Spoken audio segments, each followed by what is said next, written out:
নূরকে যখন নৃশংসভাবে আক্রমণ করা হলো, সরকারের মন্ত্রী পদে যারা আছেন তারা সরকারের নিন্দা জানান।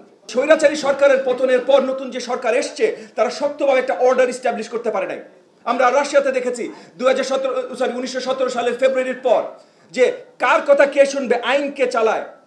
ইন্টারিম সরকার, ওদের প্রভিশনাল গভর্নমেন্ট ছিল, প্রভিশনাল গভর্নমেন্ট চালায় না ছোট ছোট সোভিয়েত গুলো চালায়, কেউ জানে না, কে জানে না কার কথা শুনবে। আজকে আমাদের দেশে কিন্তু একই অবস্থা। ইন্টারিম গভর্নমেন্ট বড় কিছু হয়, এই যে নূর একজন রাজনৈতিক নেতা, সে জুলাই গণ অভ্যুত্থান বা তার আগেও অনেক জায়গায় আন্দোলনে নেতৃত্ব দিয়েছে, আমাদের সাথে যুগপৎ আন্দোলনে পার্টনার এবং ছিল এবং ইনশাআল্লাহ থাকবে। সেই নূরকে যখন নৃশংসভাবে আক্রমণ করা হলো, সরকারের মন্ত্রী পদে যারা আছেন তারা সরকারের নিন্দা জানান।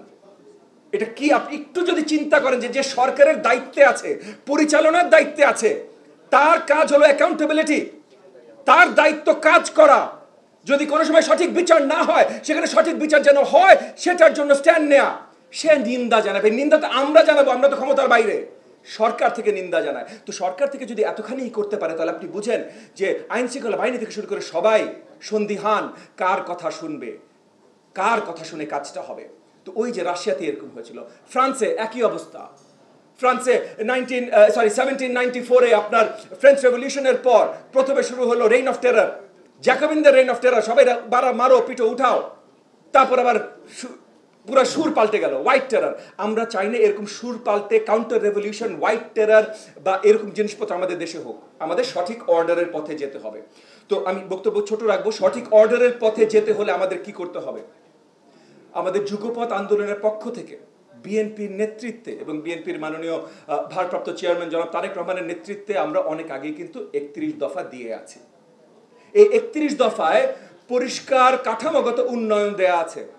আজকে আমরা ওই যে কনস্টিটিউশনাল রিসেট, সাংবিধানিক রিসেটের যেটা কথা বলছি, যা যা আলোচনায় সাংবিধানিক রিসেটে হয়েছে এর মোটামুটি সবকিছুই কিন্তু আমাদের 31 দফায় অলরেডি ধারণ করা ছিল। আজকে এই যে আমরা যুব সমাজ, এই যে 40% এনইইটি, তাদেরকে কর্মক্ষেত্র নতুন তৈরি করে দেওয়ার কথা হচ্ছে, আমাদের 31 দফায় এই জিনিসগুলো ইতিমধ্যে আছে। শিক্ষা ব্যবস্থা নিয়ে আজকে অনেকে কথা বলেছেন।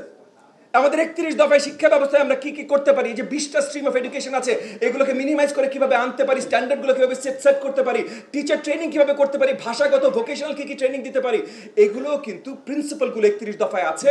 এবং ওই 31 দফার প্রিন্সিপালের ভিত্তিতে পুরো নীতিমালার উপরে কাজ কিন্তু আমাদের তরফ থেকে করা হচ্ছে।